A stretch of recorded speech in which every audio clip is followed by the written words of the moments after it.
Well, thank you very much, everybody. I'm going to call the Montclair City Council meeting to order on this March the 7th. And as we traditionally do, we'll begin with the invocation, the Pledge of Allegiance, and I'll have the city clerk announce those two individuals. Tonight's invocation will be led by Elder Ray Ramirez of Montclair Christian Church, and the pledge will be led by Councilmember Johnson. Well, thank you very much. And as we all know, what's happening in Ukraine, and I have to say the people are being destroyed by a vicious leader in Russia, and that's not what we're here for right now. We're here to remember those folks who are suffering, the folks who have died, the folks who are now refugees, and really also to remember our democracy and our freedom that this country strongly believes in. So I think the invocation and the Pledge of Allegiance strongly follow suit. Go ahead, sir. Good evening. Pastor Ray Ramirez at Montclair Christian Church. It says, in the mighty name of the Lord, who created heaven and earth, at this hour we lift up our community, neighborhoods, rightful businesses that embrace healthy communities, city service institutions from frontline responders for their safety and graceful service to all, health workers that they may be kept from contagious diseases, families abroad, that unity is kept for the sake of rising of our children in harmony and positive education, for our schools, that all be kept from the evil invasion of unhealthy habits and criminal influence, for our military service young men and women, that they would not be put into conflict zones of war. We lift up Montclair entirely and all who are refuge under its structural function. Lord, keep us under your wing protected, seeking edification of our faith by power of your Spirit present to anyone who calls upon your name. Just as we dedicate this meeting, you be the one leading us to wholeness in resolutions that are to take place here tonight. O Lord, receive from us all honor and glory and gratitude. Amen. Please join me in the salute to the flag. I pledge allegiance to the flag of the United States of America and to the republic for which it stands, one nation under God, indivisible, with liberty and justice for all.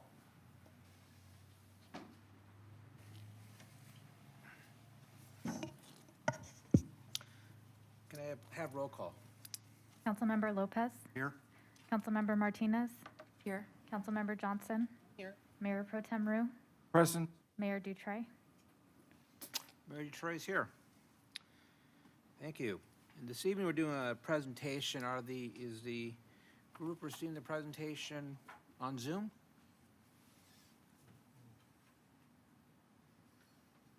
I do see a phone number, so I don't see a name though.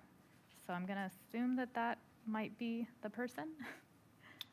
Hello, is anybody on Zoom here to receive the Vietnam War Veterans Day proclamation?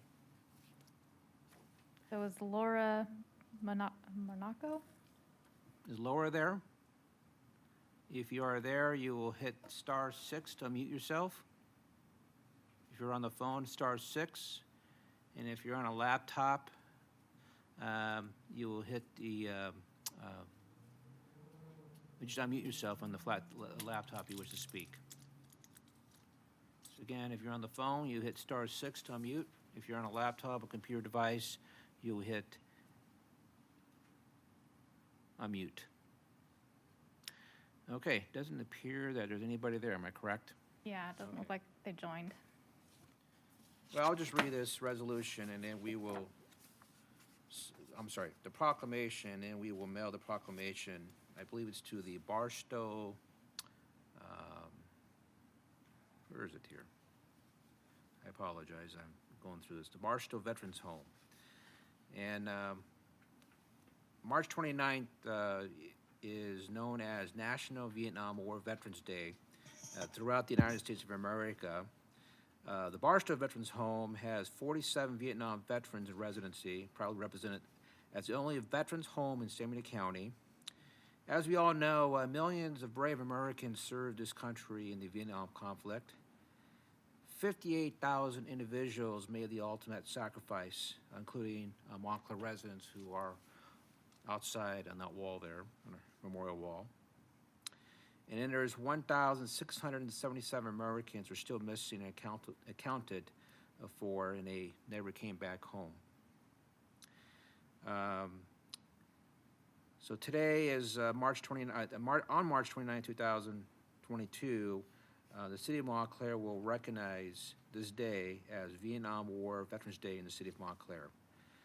And so I signed this proclamation, and we will get this document to the appropriate party that requested this.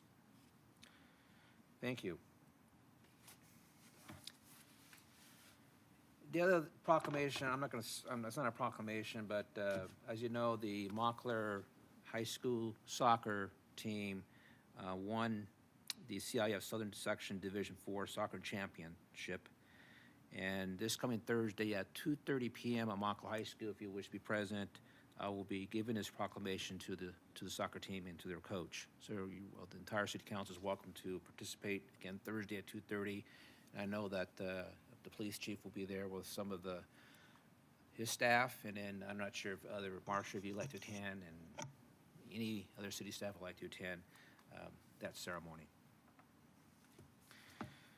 Okay, so we will now go down to public comments. And do we have any members of the public comments who wish to speak? If you wish to speak, you're on an electronic device. You'll hit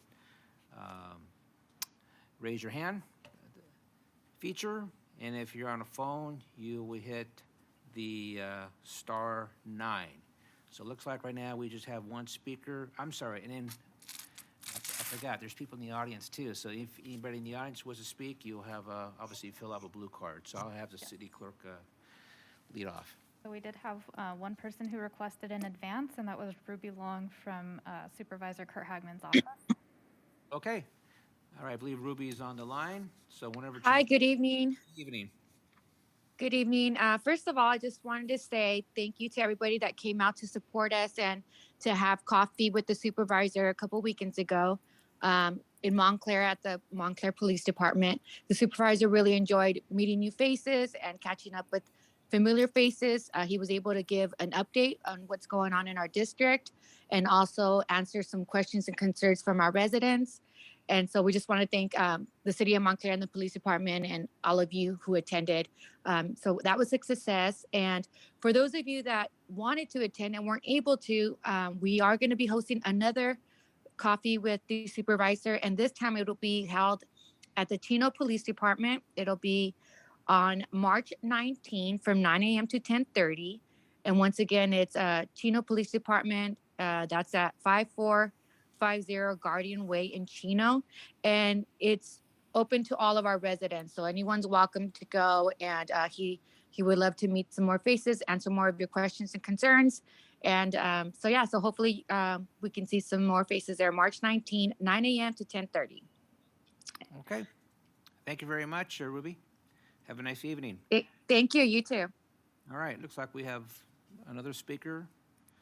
I did get a speaker card in the audience from Carolyn Raft. Let's go with Carolyn Raft then.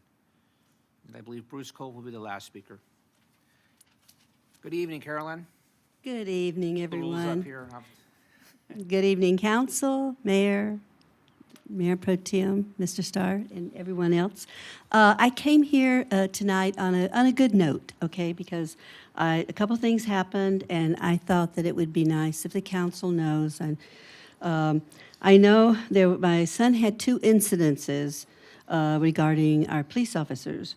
Our family thinks and feels that when an officer does something that's a really good job, and they think that that person should be appreciated and show appreciation, we really do. There's too many people nowadays with the states and the people, they're just got such a bad feeling about the officers. So hopefully these 2 little stories will help. On I'm going to start with the best one I think is good first, which was February 4th. I received a call regarding an alarm that was going off in my son's house, which is up the street on Fremont. The department called me since they couldn't get a hold of him, and they knew they could me, so because they had my cell number, they called me. The two officers were at the resident waiting for him to show after I called him and told him, please go over. Officer Nicholas Sanchez and Officer Joshua Morrison were the two officers. They took every precaution to see that no harm came to my son because nobody knew what the alarm went off for, and so somebody could have been inside, as well as my husband who accompanied him. First, they had him check the premises see if there was any damage, and then after that, they had him open the door and stand aside, and they announced themselves very strongly to let them know that they were the police department, they were coming in, and they had told my son and my husband, please step aside, because they didn't want them to be in any range that they would be in any danger. After the announcement, no one said anything, so they went inside and they, with my son, to go from room to room to make sure everything was okay. So thank God everything did turn out okay, and we're still trying to figure out why the alarm went off. The officers were very professional, protective, and did an outstanding job. For this reason, we felt they should be recognized. I called Mr. Starr as well as Chief and told them the story as well and told them to please give the officers our gratitude because we think that they should know that we really did appreciate them. The second that I want to relate to you was on January the 11th involving an accident. There was another vehicle coming up behind my son who had stopped with his turn signal on to turn left onto our street. Well, the person coming up behind him, my husband happened to notice out the mirror that person was not stopping. I don't think he was paying attention, but there might have been something else wrong with him. But my son told my son, he said, this guy's not going to stop. He's already going to be hit you right now. And so, as everybody knows, you stop your vehicle. They stopped and they got out, but my husband and my son noticed something very odd about the guy because he was very antsy. He was very nervous. He acted like he was might have even been on something and like he was going to take off. So the police was called to make sure that he didn't because they were afraid maybe it was hit and run, or they didn't know maybe the guy himself. Who knows? Nowadays, if somebody would turn around and turn on you, that's very common nowadays. So my son took pictures of the accident and everything else. And then, also my son he put his turn signal on way in advance because he's a very cautious driver, more so than me. He's cautious, drives very defensively. Me, I like to zip around town, but he doesn't do that. So I knew he was not in the wrong at the beginning. They did exchange their info. There was an officer, let's see, I want to name the two. Did I name the two? Oh, the officers that showed up. One of them, which was the first one on the scene, was Officer Daniel Rodriguez. And you know what? The guy that was driving, I want to mention too, which was, they thought it was bad because he had a woman and a very small child in the car with him. And the way he was driving and the way he was acting was not very well. The Officer Daniel Rodriguez showed up first. She was very helpful, very professional. She asked politely that they move their vehicles aside and exchange their info, which they did. Since they were standing there, they moved because my son didn't want to move until they got there. I apologize, Carolyn. Can you conclude your remarks? 5 minutes is up. After another officer showed up, which Joshua Morrison, he was rude. He didn't listen. He didn't even pay attention to what was going on. He'd act like he was angry because they had called the police. But my husband was trying to tell him, well, we had a reason we called you. We didn't want to make sure this guy didn't take off. And if he observed what was going on and he observed the person, he might have noticed something else. And people, they have to realize that when people call police, sometimes it's not for nothing. It happens to be for something. Right. So please, I would like for everybody, anybody that's listening or anything, I'd like for you to know that, please, if the police show up, to give them your courtesy and make sure that you tell them why you called them, as far as not just wasting their time. And that's it. Thank you. Thank you for the kind comments for our police department, and then our last speaker. Hi, can you hear me? Yes, go ahead. Yeah, I have been a couple good items to report. I was up by the Pacific Electric Trail today and saw that the old bridge is starting to come down in pieces. So took a few pictures of that, and so I just want to say thank you to the city staff, our city manager, the city council for approving that project, and looking forward to crossing over on the new bridge at the Pacific Electric Trail. That it's, the time has come. We're almost a year away from when from when the fire started, and I'm excited that within a year we were able to get this bridge replaced. And I also like to thank SBCTA for contributing funds to this. The other thing I saw today and about a week ago is the start of the village at Montclair. Looks like they're tearing down buildings and starting to grade the property. Took a few pictures over the past week. Want to get a little bit of history of pictures on that.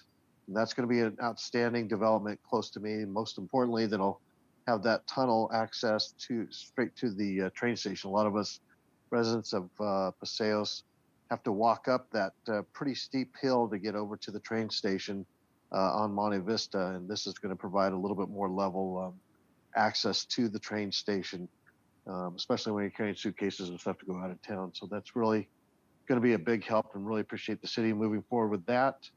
And I saw an item on the agenda today about the parks and stuff like that, and I'm really excited about that, and the San Antonio Creek Trail. And I guess that's it. Public comments for the public hearing will come next. Thank you very much. Okay, thank you very much. That ends public comments. So now we go to public hearing. We have one item. It's the first reading, consider ordinance number 22-1000.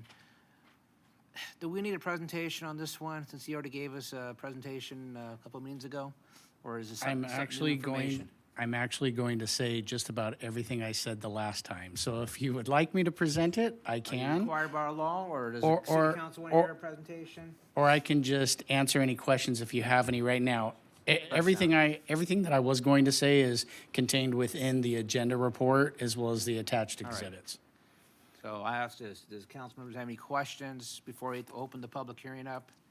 Question perhaps to the city Oh, manager. and then before you do that, Oh, I'm sorry. opening the public hearing. Go ahead. Go ahead. My turn, thank you.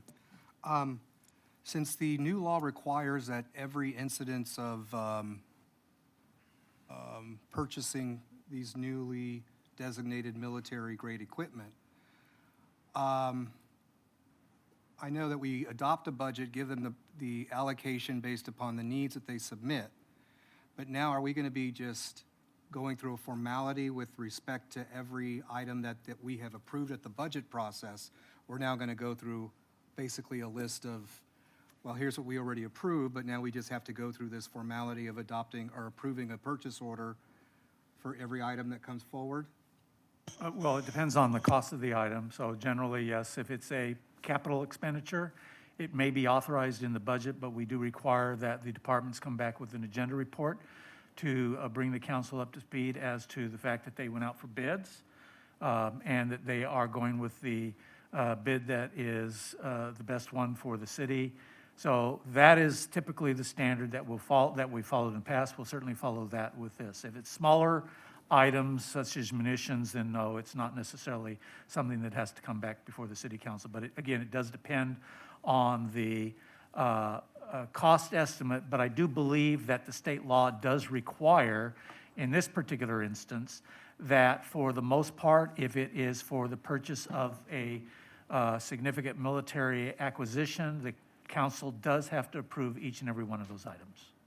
So therefore, the new weaponry, because there's a reclassification of current weapons that we have are now going to all of a sudden be classified as military-grade equipment. Those would not be subject to that individual earmarking and approving? There are some items that, although they're not specifically military equipment and they were not specifically acquired through the military, are now deemed by the legislature as military equipment. So those items that are there will likely be brought forward to city council forecasting for that next year. I will probably seek city council approval to acquire and purchase those items in the upcoming budgetary period. So that's probably what will happen.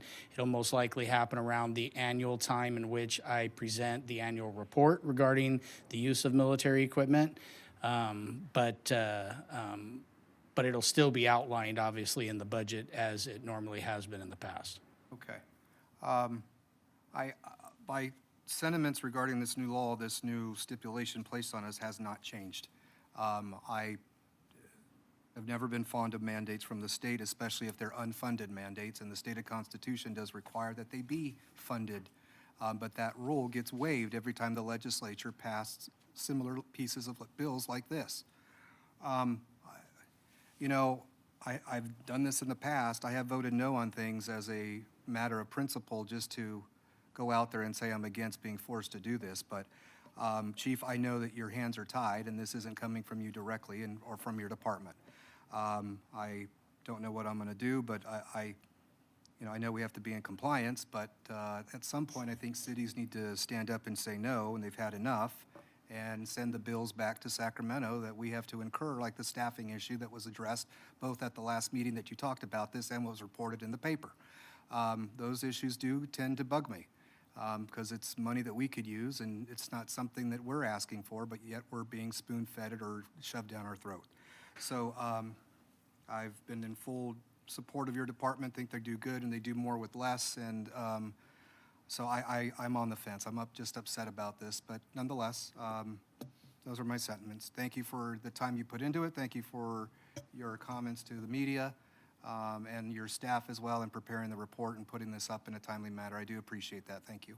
Well, for your comfort, we certainly share the concern about state mandates. In this particular case, while this is a mandate that the council has to approve the acquisition of military equipment, it isn't a mandate that the city can or doesn't have to purchase military equipment. It's completely discretionary to the department and to the city as to whether or not they're going to make these acquisitions. And in many of the instances, when it comes to the larger pieces of capital expenditure, there are grants that are being made available at state level as well as federal level to allow them to make those purchases. So in reality, the actual outcome for the city is that there's a benefit in that more money will probably likely be available through state and federal sources to make these acquisitions. And then it really is only a matter of accountability as opposed to a mandate that the city buy equipment. Again, it's discretionary. It's just a mandate related to reporting aspects. And I was just going to say that I am bothered by the reporting aspect. I don't know how I forgot the frequency in which you have to give a report, but I think that's a little bit cumbersome. But I'm just bothered by the overall principle of this, and I understand what the motive was behind this, and I think it's unjustified. Yes, and you just understand too tonight what you're looking at as far as the first reading of this ordinance is to approve our military equipment policy. And bear in mind that the equipment that's outlined in the attached list to that draft policy is equipment we already have. It's equipment we're already utilizing and we have been utilizing for a long period of time, and it already been approved by the council in previous agenda reports and or budgetary processes. The only thing, in essence, on the list, since it's being deemed military equipment, the only thing that's really on the list that ever came from the military is, in fact, the Peacekeeper, which, as you know, has served its life expectancy with the department and was, originally given to the Air Force and then went to the Border Patrol before it came to us. And we've had it for so many years. It's just, it's run its course. It certainly has been recycled a couple times through the process, so I would have to say that the taxpayers certainly got their money's worth out of that particular item. So I don't see it as a bad thing, but we were already in the process of trying to replace that for many, many, many years. And during last year, sought some additional funding sources through other people that would be able to assist us with the purchase so that cost wouldn't be borne by the city itself. And we believe that is successful, and that should be coming here in the very near future to the council. And that particular piece of equipment that we'll be acquiring is an armored personnel carrier, but it's not being sourced through the military. So at that point, none of the equipment that we have will have been sourced through the military. So I think it's a bit of a misnomer, but nevertheless, it's considered military equipment, and that's why we're here tonight to look at the first reading of this proposed ordinance. And we're on the same page, sir. I agree, we are. All right, I know Councilmember Johnson, go ahead. Mr. Mayor, Chief Avels, I did have the opportunity to look through the list of what the equipment was, and all of it made sense to me, in case there should be some need.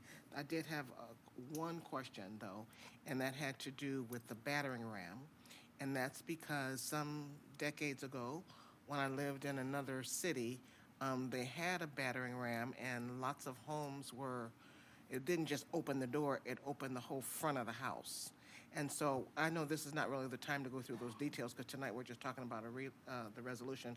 But going forward, if that is for some consideration, I'd like to, if we're going to do it, which I prefer we didn't, but if we do, I hope it's not big enough to tear down half the house. It's just the size for the door.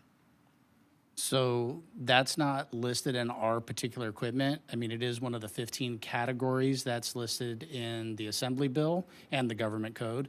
But that's not something that's listed here that we possess, and we really don't have an intention to acquire that particular item.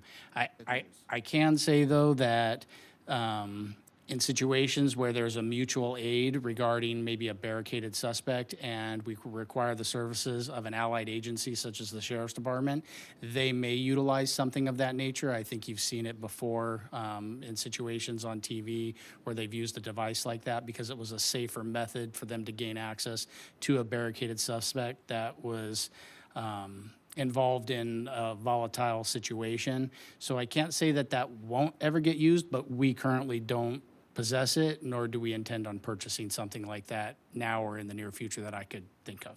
Excellent, thank you. You're welcome. Okay, I know we have a public hearing process, so we have members of the public who wish to speak. Looks like we have Bruce Kolb. So you there, Bruce? Hi, yes, this is Bruce. You have 5 minutes, please. Okay, so, I understand why the state is mandating this, as Ms. Councilwoman Johnson spoke. We have seen in decades past where things like battering rams and other, before I say anything, I would just like to say that I fully support Montclair Police Department. I think that the policies and the professionalism of the police officers, as I have observed them over the years, have been exemplary. And I think that they do an excellent job of using the least amount of force in any and all situations where they have to deal with situations that are, dangerous to them.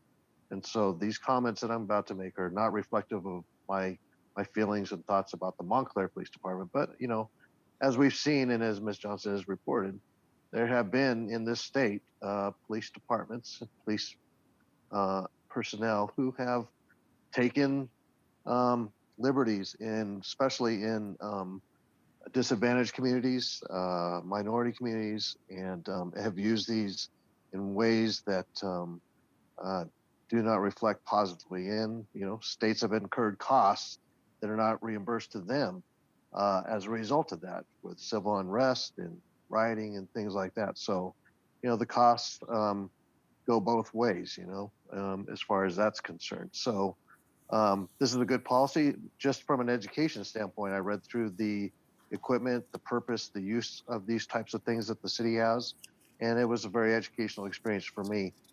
I do have several questions. I don't know if they can be answered here, but one is on the reporting. I know that this is not the first time this type of inventory is being done. I'm hoping that we inventory all these types of items on a regular basis as just so we know how much of anything we have as a police force.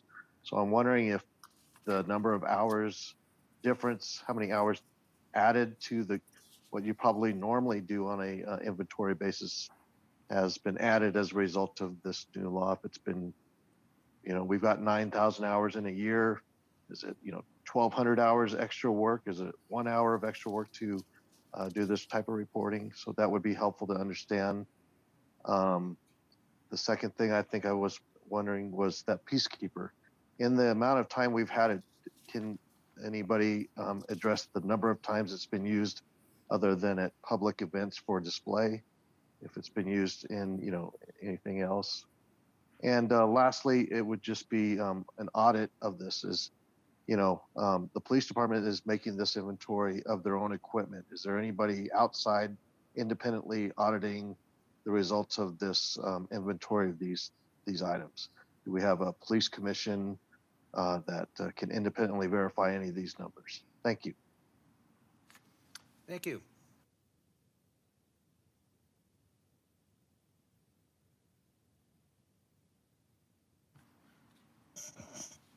So let me try to see if I can remember everything that he asked. The work put into it, I don't have a specific number, but I will tell you this, it's a considerable amount of time that we've already invested in this, and this is only the beginning. So we have developed a tracking mechanism for the deployment of this type of equipment, which would include utilizing it at special social events and public relations events and things like that, but also included when it's used in the field. When it comes to deploying the equipment, such as the Peacekeeper has been used in a multitude of incidents over the years. I couldn't possibly tell you the specific number. I could tell you that even when I was a patrolman, I participated in using that type of piece of equipment on search warrants to provide a safe, secure zone for the officers responding to that particular event, as well as a location and a rally point for the officers to retreat to or to bring civilians to if the need had arisen. In those cases, I can't think of a situation except for one where there was a active shooter incident in the city of Chino, and in that particular incident, the city of Chino requested additional assistance.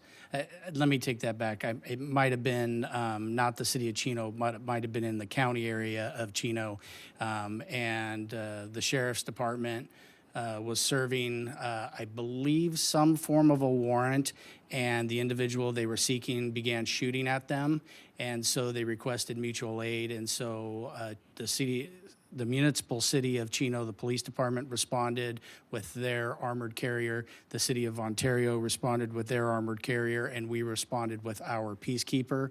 We utilized our Peacekeeper as a rescue mission for the deputies that were pinned down from gunfire.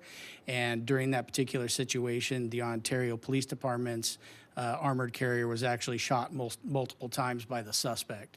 So I believe that, I'm trying to remember all this from my recollection and my memory, but I believe that there was a successful outcome in that particular incident and no other persons or innocent persons were hurt in that situation. But that certainly is a situation where you could understand the need for something of that nature.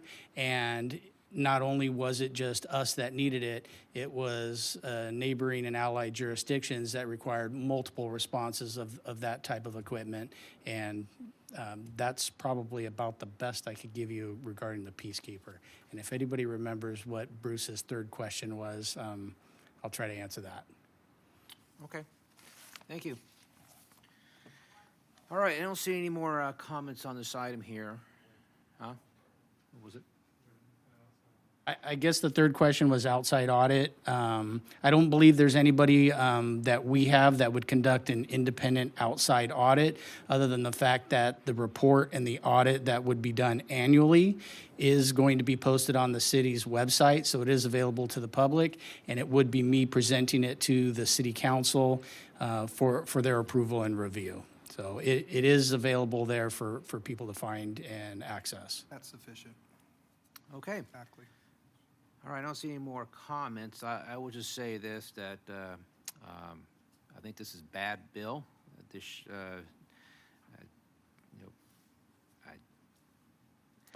you know, our officers are there to protect the public, themselves, and I think there's better things for them to do than to record all their equipment of this nature. I just want to say one thing. If I was one of the bad guys, and I was smart enough, I'm going to get a copy of this and figure out what the police department has in their inventory if I wanted to cause trouble in my community. So I think the better legislation would have been was to submit this to the Department of Justice and to make them go through it and audit it and make sure it complies with state law and keep it confidential. Councilman Bill Rue. I just wanted to make a motion for this item. Is there a second? I'll second. Johnson, second. And let's have roll call. I mean, electronic vote, not roll call.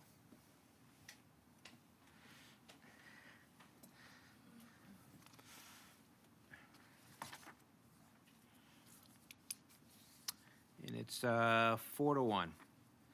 Okay, that's adopted. So next item will be consent calendar. And is there any items to remove from the consent calendar on my left? Anybody? Nobody on my left? How about my right? Just two, Consent calendar? Mr. Mayor. One might be for purposes of a comment. C1, C3. All right, C1 and C3. Okay, anybody else? All right, then let's do this. Let's start with item C1. On page 25 of the report, my concern is the very under public opinion survey, the language reads, according to the Fair Political Practices Commission, cities may spend public funds to conduct public opinion surveys prior to putting a measure on the ballot as long as the results are not used later to influence the voters after the measure is placed on the ballot. I see that as kind of hard not to do. So, and I know that the report does state we've used this company before with respect to Measure L, but gathering that data, and I would assume the data would be favorable, just from sentiments I've heard from residents on this issue, how do we then not use that data, or how can it not be extrapolated to somehow influence a potential ballot measure or issue that goes to the public? That's where I kind of have a little bit of a conundrum or a problem with. Well, I suppose it's a fine line, but we can Exactly. only educate. We're not allowed to advocate. So if we identify information through the results of a survey or a polling practice, I suppose one would suggest that there's a lot of data that is being mined through that process.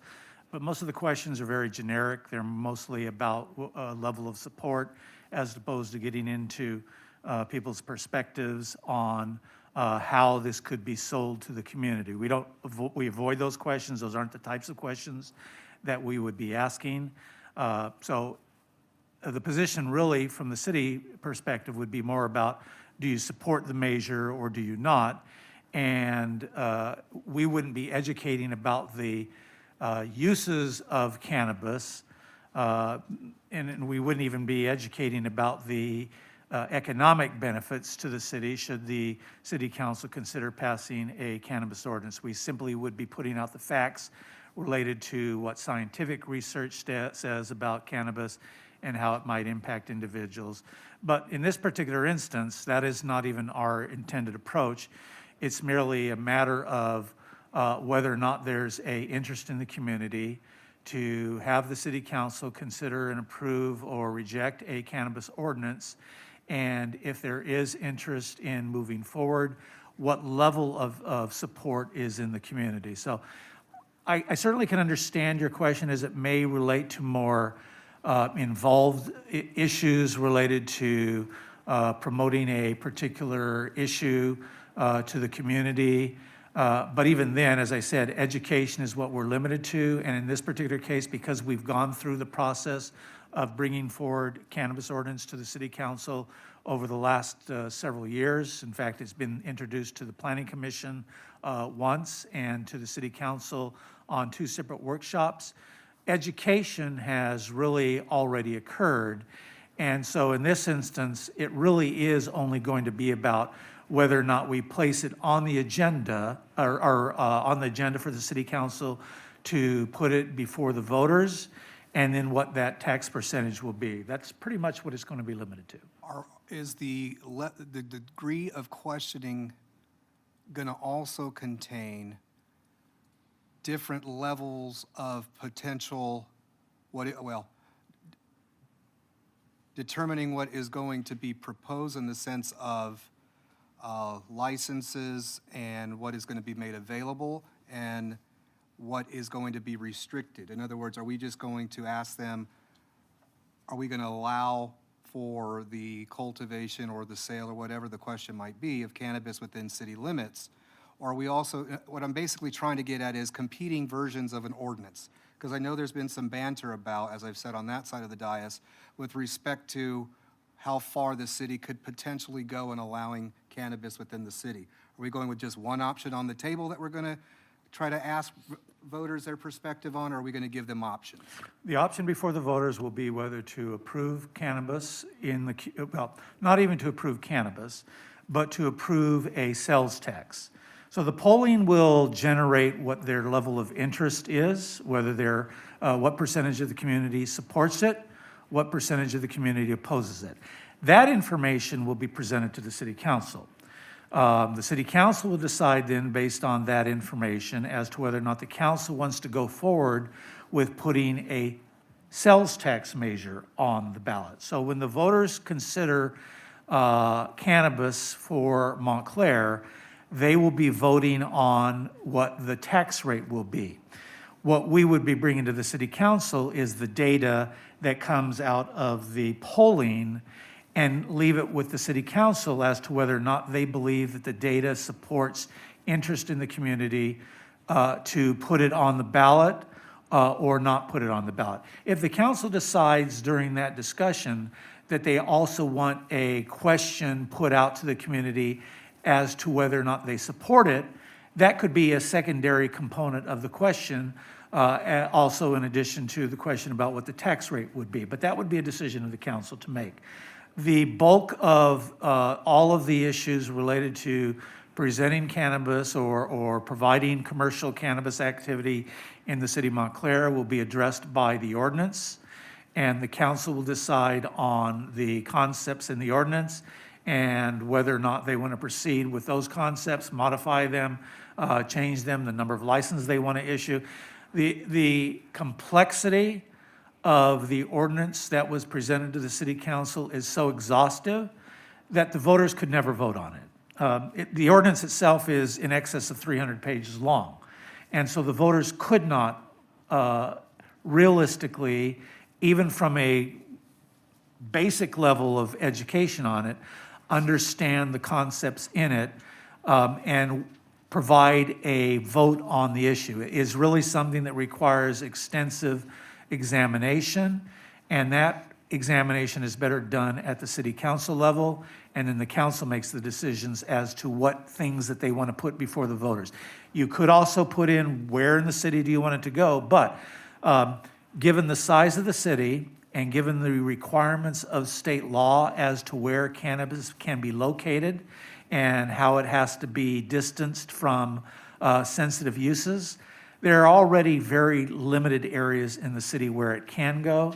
So even there's not a lot of flexibility on the part of the city council as to identifying a substantial number of areas for it to be located at. So those limited areas will in part drive the decision by the council as to how many licenses they'll be willing to issue. Again, you could put that before the voters. Most agencies do not, because it's part of the complex overriding issues related to the council's consideration as a body of the issue of commercial cannabis activity, and most councils feel that it's better that they make those decisions. There are very few instances where the city councils have voted to put those types of issues before the voters. They typically leave it to two questions. One, do you want it in the community or you do not want it in the community? And if you do want it in the community, what is the tax rate?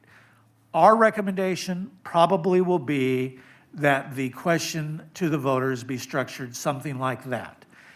Do you support commercial cannabis in the city of Montclair? And if you do you support a tax rate of between 5% and 10%?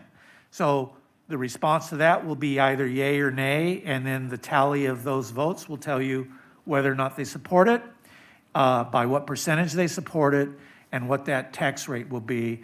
The council will be making the decisions on every other aspect of commercial cannabis activity. Once that vote has taken place, correct? Yes. Okay. All right. Thank you for answering my questions. Any other questions from the council? I know Bruce Colton going to bring up, I know traditionally we asked members of the public to announce under public comments if they have any consent calendar items they wish to raise, but since we don't have a whole lot of public, I'll allow Bruce to go and speak, but in the future, Bruce, can you let us know under public comments? I appreciate it. I apologize for not making No that problem. clear, sir. Go ahead. My, But my bad. 5 minutes. Just wanted to say that, I used to really be in favor of this, but now it's, the ship has already sailed. Nobody here at Paseos cares about a cannabis store or anything like that anymore. It's all delivery now. So I see about 10 or 15 deliveries a day just in my apartment complex. It's freely used throughout the city and a lot of private businesses and residences. Whether you guys pass this or not is really not going to be an issue. It's legal in the state of California to recreationally use cannabis. I don't know why we have to jump through all the hoops to use it. We don't. We just circumvent whatever you guys are going to try to do. And most people don't even smoke anymore. It's all edibles now. So, it gets rid of, all that stuff.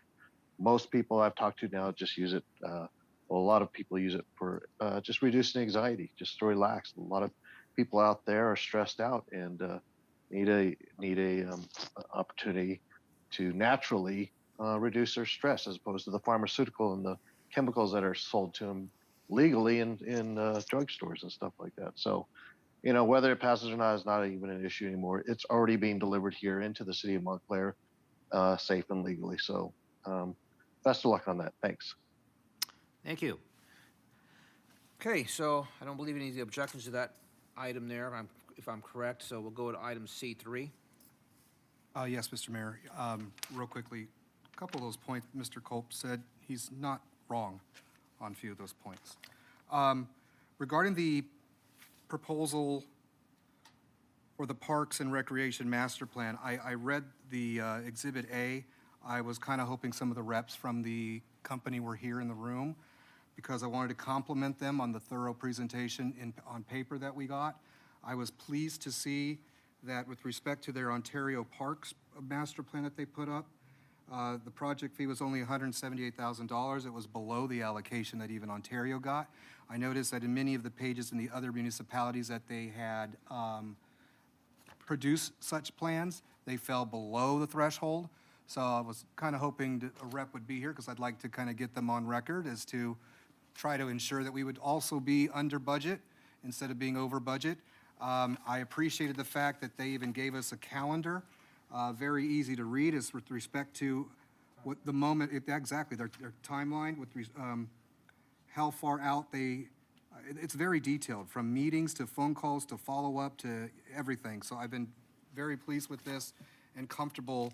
I haven't perhaps seen anything similar to this in my short year here on the council, year and a half. This is probably the best report I have seen from a business, so I appreciate it, and that was it. I appreciate their efforts, and I was also appreciative of all their principals and their staff, the biographies listing their qualifications. Makes you feel even more at ease using them, so thank you for that. Well, no problem, and I suspect that typically is what's required in the request for proposals to go out, and obviously we want hire consultants to provide the best services they can. So it's good to know that they get this information in here as they're getting rated by the rating team, and they go through it. And it's not just the document itself that gets presented. There's also an interview. Am I correct? An interview took place here with the consultants, and so they were rated based on the questions in that interview. I do want to say this, that I know that it's $200,000 for the project, or up to $200,000. Am I correct, Ed, the way this works? And then there could be for additional work, more specialized work. So this is the master plan. And then if we, let's say, I know Saratoga Park is one of on our radar zone. there'll be additional work and cost just for Saratoga Park, for example. Am I correct, Ed? Yes. Okay. So I'm excited that we have this now on board. They haven't approved it yet. And we can finally get the park improvement started. Of course, we'll start with the design. Last week, the city manager, the public works director, and myself, and the human services director met with the Little League board of directors to discuss improvements to Saratoga. And one thing we promised with them is that they will have input on this. So the consultant will be reaching out to the Little League and to the community, and I know we have the Golden Girls at Vernon, and to discuss park improvements. I know in our previous budget workshops, we discussed the $45 million bond allocation, perhaps maybe building a brand new park in south of Montclair, and hopefully we get some money from the county of San Bernardino. So that's all we'll say about that one. So it looks like that's it from the consent calendar. Is there a motion for approval? Mr. Mayor, since I pulled the items from the consent calendar and brought us to this point, I move that the consent calendar be approved as presented in full. Okay. Second? Is there a second by someone? I'll second. Second by Martinez, and we'll do electronic vote. There it is.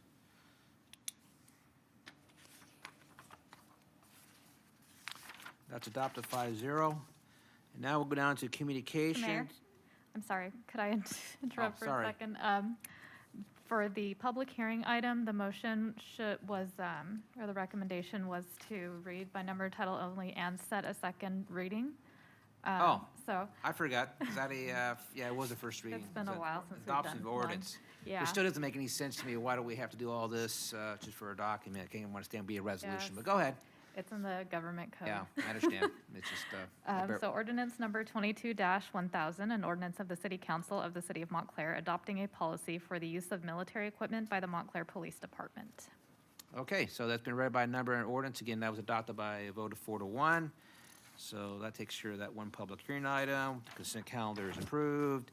We're at communication, and it looks like it's gonna be the Public Works Department. So here comes Monica.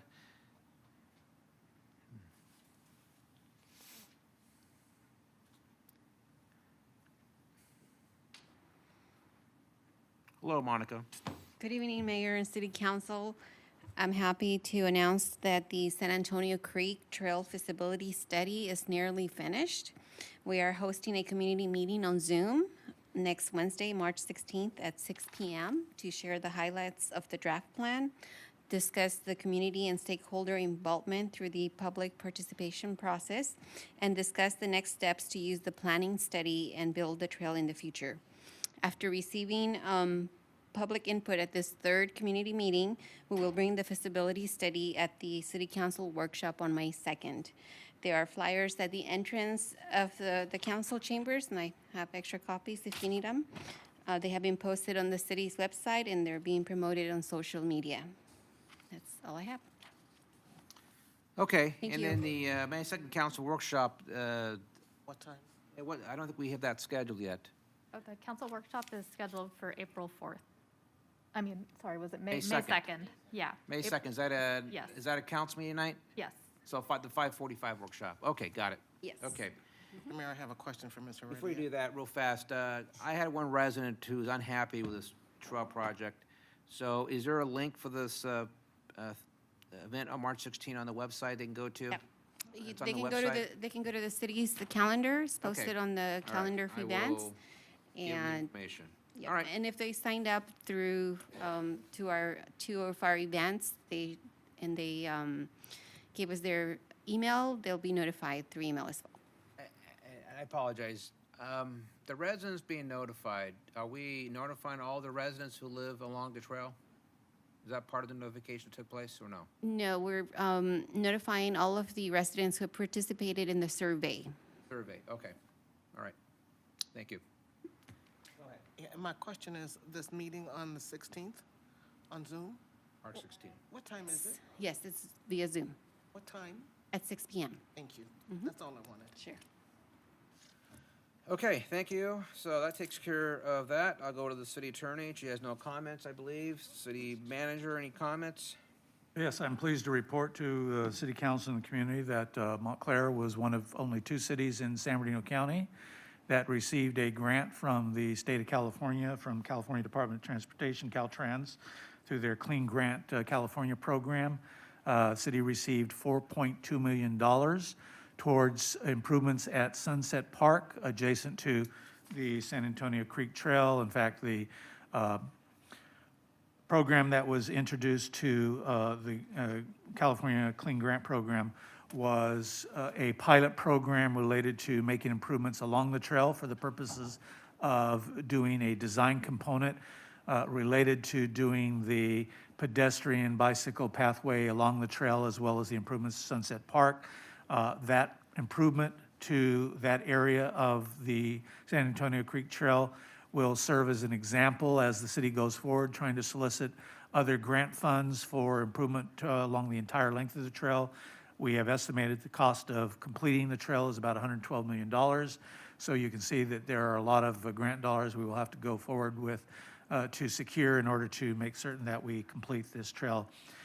So this is a very big event for the city of Montclair, and we hope to get this started sometime within the next year and a half, and use it, again, as I said, to allow it to serve as a pilot program for the rest of the trail. So we're very pleased to obtain that grant. There's another $100 million grant opportunity that California Grant Program will be putting forward later on this year, and we'll certainly try to apply for that to secure some additional funds for improvements to the Montclair community.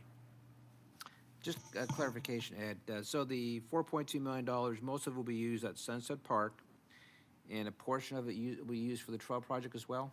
Well, the section of the trail park is adjacent to Sunset Park, so it is effectively Sunset Park and the trail component that is adjacent to Okay, it. so it's between Kingsley and Orchard? Yes. That trail. Thank you. All right, I think that's done with the city manager. Congratulations on staff of getting that award, the $4.2 million. Go ahead. Real quick question. Ed, you said we were one of only 2 cities in the county? Okay, I wasn't sure if it was a county or the region, but thank In you, the sir. county. Thank you. I believe in the Inland Empire, there were maybe 5 communities that received it, yes. Corona. No, in the Inland Empire, so that would be San Bernardino County and Riverside. Corona. Okay.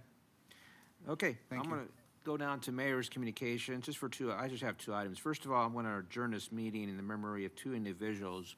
One is our former Commissioner Donna James, and second of all is former Councilmember Tom Thomas.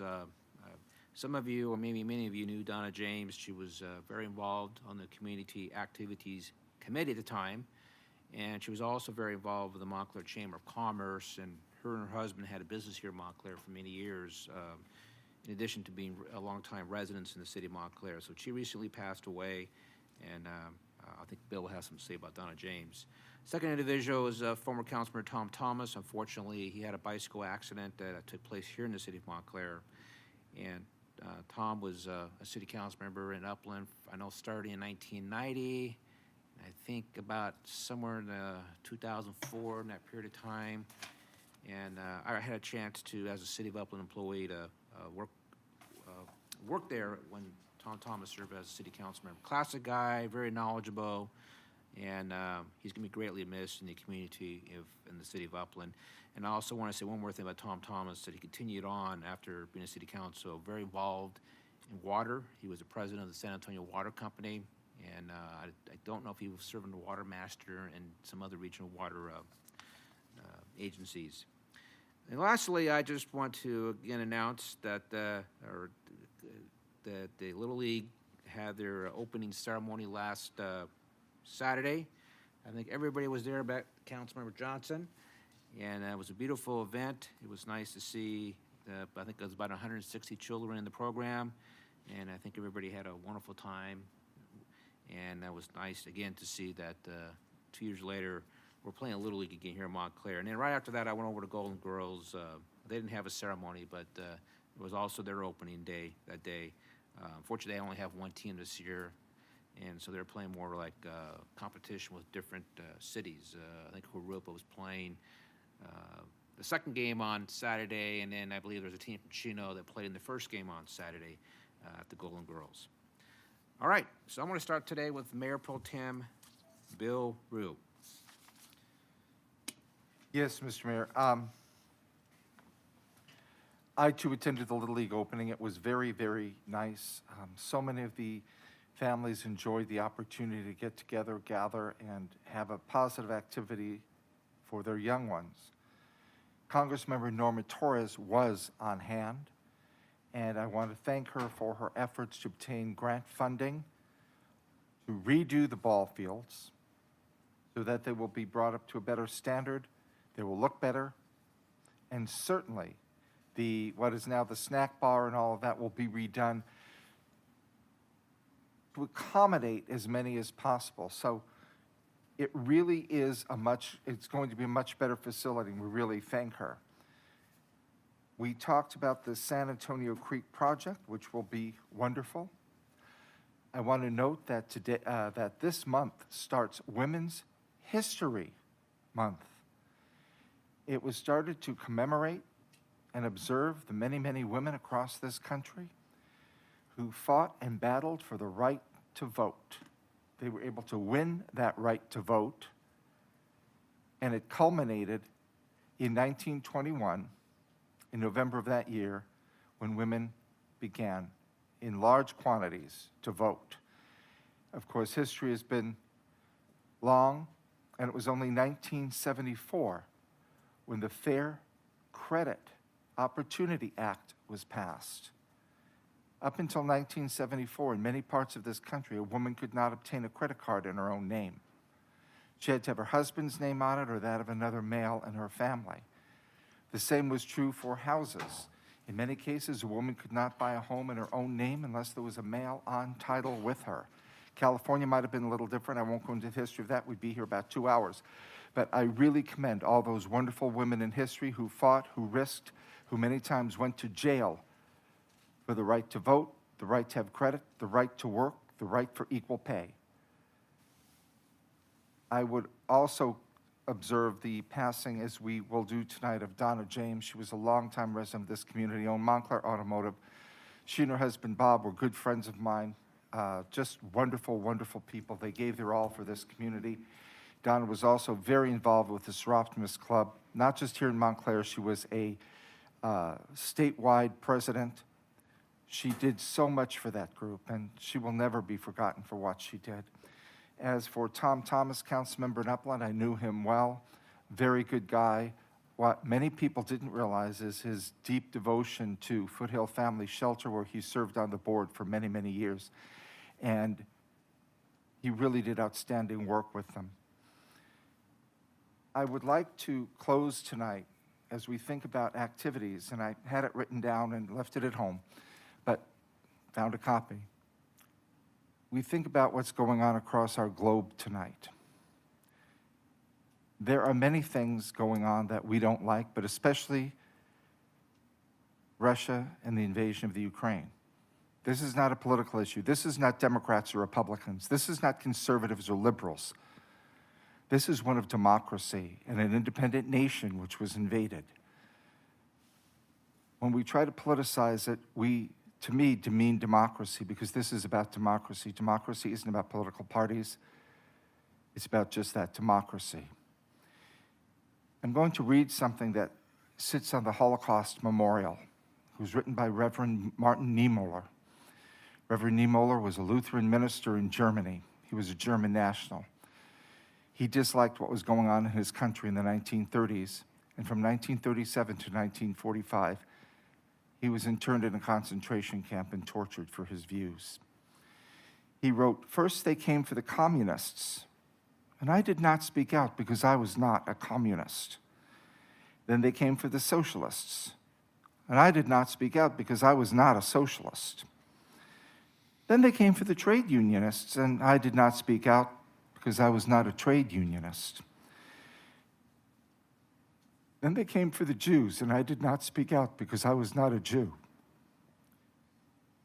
Then they came for me, and there was no one left to speak for me." Let's remember that when we think about that situation across the globe tonight. Thank you. Well, thank you very much. And Councilmember Lopez. Thank you, Mr. Mayor and colleagues. I did attend as well the February 26th Coffee with Kurt event. It was great to have the residents that did come out, although most of them, I believe, were from Ontario, maybe a handful from Chino. But we had one or two from Montclair, but nonetheless, it was a good turnout. I'm glad that they came to our city and our police department and got to see at least one room in the lobby of our facility and to chat with our colleagues. We also had their water board member, Monte Vista Water Board member Manny Martinez in the room, and of course, Chino Hills Councilman Peter Rogers, who works for Supervisor Hagman, was there as well.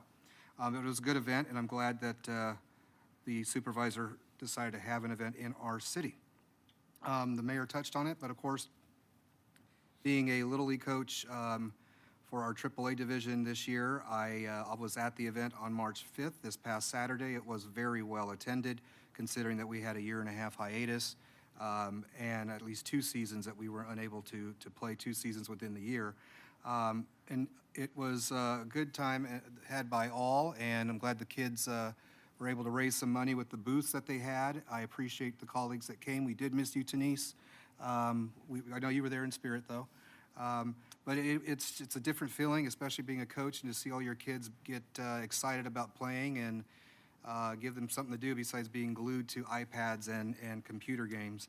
I was very pleased to see Norma Torres there. I thanked her myself for her. She actually announced it, that $2 million was secured for improvements there at the park, and I appreciate that. I know that that tower is dilapidated, or it's not in shambles, but it does need some improvement.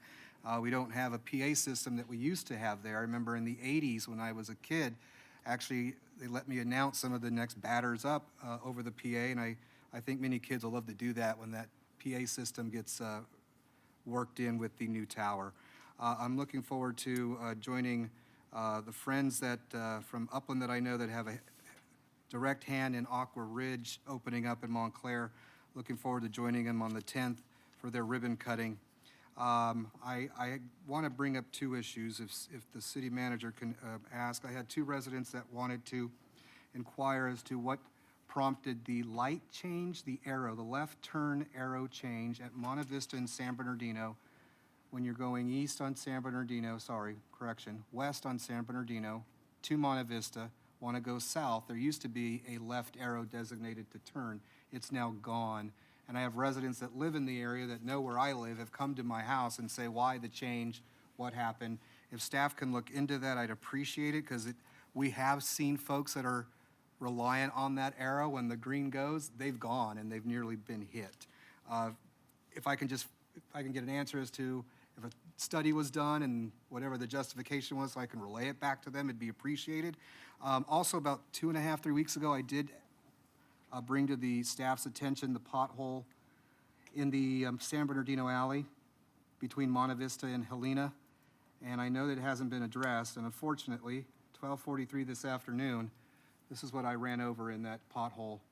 Wanted to know where it was on the docket to be filled, but I think it needs to be filled quickly. I just hope tomorrow or the next day I don't have any flat tires or whatnot, but I ran over at least one, if not all 3 of those. I stopped, turned around, picked them up, decided perfect day to bring them in. If staff can look into that too, it'd be appreciated. Are you sure it's the same pothole? Because I remember a crew went out to fix a pothole. It's still there, very much is. It's actually, They might have fixed the wrong pothole then. then they at least fixed one, and I'm grateful for that one being fixed. But this one is rather big. It is directly behind the 4711 San Bernardino property, which is the main entrance from Helena to that alley. But I appreciate it. I don't know if you guys want these, but I'm throwing them in the trash. 7 San Bernardino, 4711 is where the pothole is, 4711 San Bernardino, in front of 4711 San Bernardino? back of the property. Where the alleyway is. In the alley? In the alley. It's Oh, be- okay, in the alley, It's okay. between, Not in front, not on the street. not on the street, between Helena and Monte Vista, Okay. south side of San Bernardino. Okay. Thank you. That's all. Monica will, You can squeeze them and turn them into diamonds. I'd be rich. okay. Councilmember Johnson. Thank you, Mr. Mayor. Well, first, I'm so sorry that I missed the Little League open house. However, my 2 granddaughters, 4 and 6, had their very first game of t-ball. And so I had to be there for that, and it was the most hilarious thing you've ever seen. It was almost like slapstick comedy. They hit the ball, then they're standing there with a bat, and we're screaming, "Run!" And then when they did run, you know, if they ran, they'd run over to the pitcher. It was hilarious. So I'm looking forward to some improvement for them. I certainly support the Montclair Little League, but I just could not pass up my grandbaby's first game. I could not. So, and then I just have a few other things. In celebration of Women's History Month, the Montclair Chamber of Commerce Networking Breakfast is this coming Thursday, the 10th, at 8:30 in the morning. The Seroptimists will be there to talk about women's issues and how we celebrate ourselves as women. That'll be at 8:30 in the morning on March 10th. It's at Brandon's Diner at 370 North Mountain Avenue. I look forward to seeing you there. And then secondly, as you just heard from Mr. Lopez, the Aqua Ridge is finally having their grand opening. It's being hosted by the Montclair Chamber of Commerce. One of the things that they're doing is they're having a raffle, and the proceeds from that raffle will go to the City of Montclair senior programs. So if you'd like to donate a raffle prize, please do so this week, and please join us on March 10 at noon. Please be advised that it is because it's a senior living facility, they are very sensitive about COVID. The ribbon cutting will be outside, so you can do whatever you want outside. There will be lunch inside, but in order to go in for lunch, you'll need to either show proof of vaccination, a recent negative test, or they can test you on the spot if you want to go in to have lunch and have a tour. And then lastly, there is, yet again, because we keep accumulating stuff, there's another e-waste event. It is March 26th and 27th of this month. It'll be at the Chamber offices, which is at 8880 Benson Avenue, Suite 110. It's a drive-through event, nothing for you to touch. Just drive through, they'll take it out of your car, and then you can be on your way. That's all I have for tonight. Thank you. Thank you. Councilmember Martinez.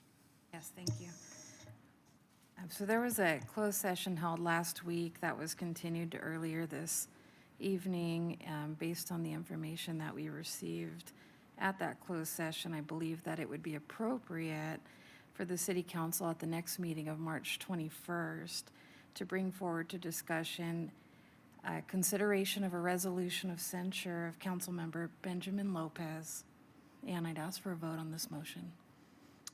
Thank you. So just for clarification, you're asking at the March 21 City Council meeting, the City Council discuss to schedule a censor meeting at a future date? Is that what your request is? For the Yes. council to discuss it and the city attorney? Is that appropriate? Yes. Okay. If it's placed on an agenda at an open meeting, that can Okay. certainly be discussed. Okay. So do we take is there a motion, a vote required of the request? Or we just, you Yes, see objections? there should be a consensus or a majority of you that want to do that. Okay.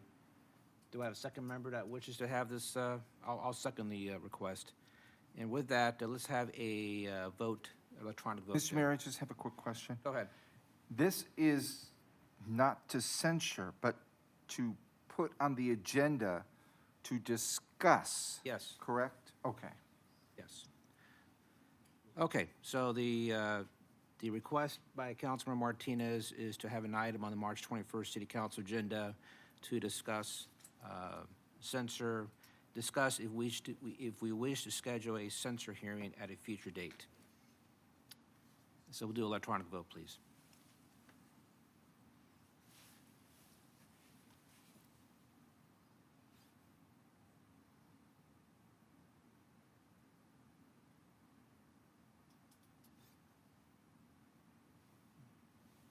Do we have all the votes in?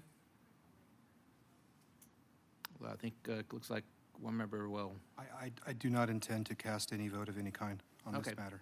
Then we will close the voting then.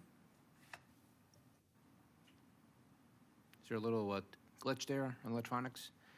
So 4-4, yes, and Councilmember Lopez abstains. So the next, we have committee meeting minutes in your agenda. Again, we will adjourn this meeting in the memory of Donna James and Tom Thomas.